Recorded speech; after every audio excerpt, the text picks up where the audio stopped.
In the endless darkness between Mars and Jupiter, the United Earth Fleet's new battleship, Resolute, waited like a predator ready to strike.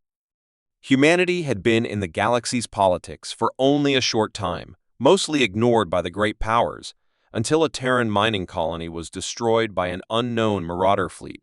Now, the galaxy watched as humans prepared to test their most dangerous invention, yet the first railgun designed for space combat. Engineers moved with tense precision, locking superconducting coils into place, their eyes fixed on the countdown.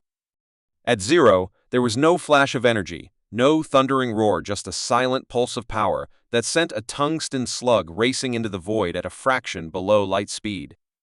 Moments later, distant sensors went wild. An asteroid the size of a small city had been shattered into glowing fragments, its remains drifting like embers in the black. On board the Resolute, the crew stared at their screens, silent in awe. They had just proven humanity could strike with godlike force, and yet, in every distant corner of the galaxy, transmissions stopped mid-sentence. The weapon had spoken without sound, and its message was clear enough to freeze even the most fearless commanders into silence.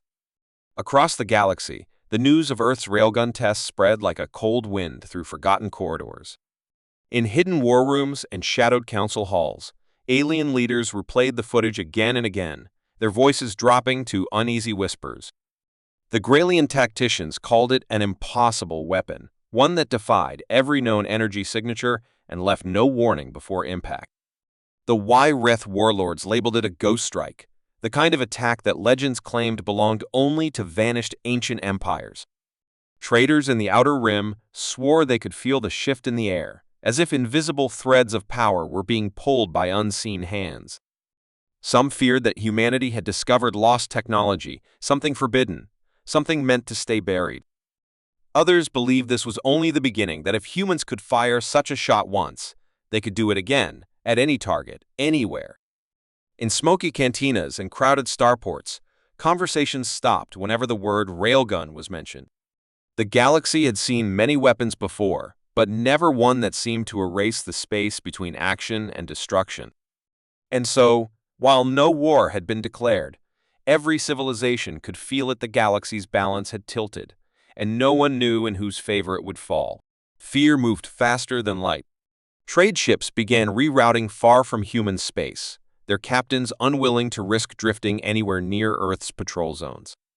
Alien diplomats quietly postponed meetings, offering polite excuses while their governments scrambled to rewrite defense plans.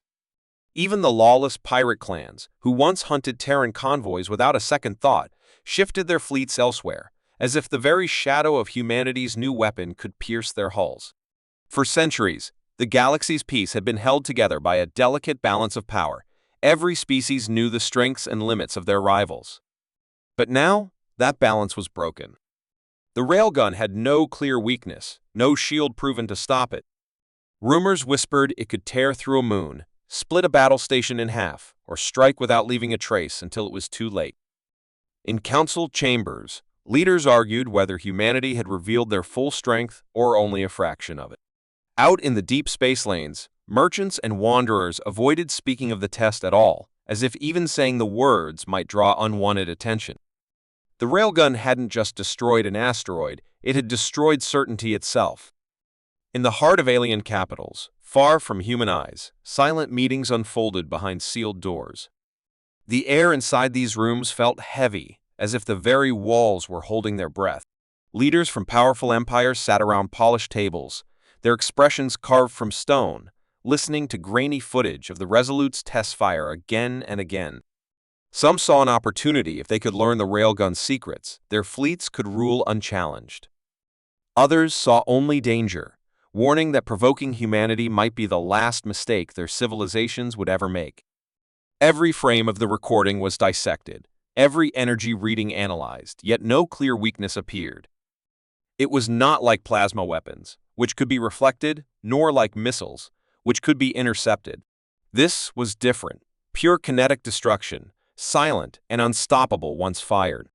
Admirals whispered about preemptive strikes to destroy Earth's shipyards before more railguns could be built, but diplomats countered with caution, reminding them that even a single surviving gun could devastate entire fleets.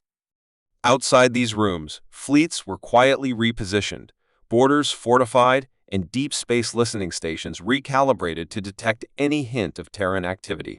In one council, an elder spoke a chilling truth. It is not the weapon itself that we fear, but the mind that built it. Meanwhile, aboard the Resolute, Captain Marin studied classified reports from the shot. He discovered something that made even him uneasy. The test asteroid had not just been destroyed, it had been superheated to near vaporization before fragments scattered. The energy release was beyond their own projections, suggesting the weapon's true potential was still unknown, even to them. He realized that in the galaxy's silence, two forces were at work: alien powers calculating their survival, and humanity deciding whether this weapon would be a shield or a sword. Every race was watching, waiting, and fearing the same thing: the day the railgun fired not at rock, but at flesh and steel. Weeks passed, and the galaxy settled into a strange, watchful silence. No formal declarations were made, no threats exchanged, yet the unspoken truth was everywhere: humanity had changed the game. Trade agreements were quietly rewritten, now tilting in Earth's favor. Shipping lanes that once belonged to alien guilds were open to Terran freighters without resistance. Even border disputes that had simmered for decades suddenly cooled when human diplomats stepped into the room. It was not just the railgun itself that commanded respect, but the possibility of what else humanity might be hiding. The galaxy's greatest powers had always relied on a balanced mutual deterrence, the idea that every fleet could be matched by another. But the railgun broke that symmetry. It was a weapon that could strike without warning, travel at impossible speeds, and unleash destruction without giving an enemy a chance to react.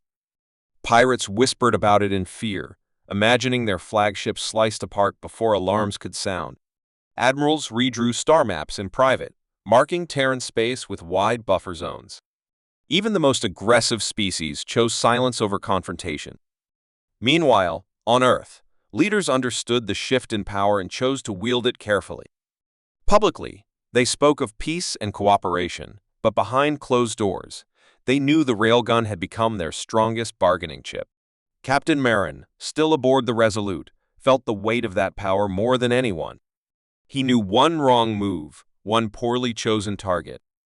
But he also knew something else: this weapon had made humanity untouchable, at least for now. And somewhere, deep in the quiet between the stars, every leader, soldier, and wanderer wondered the same thing. If this was only humanity's first step into true power, what would happen when they decided to take the second?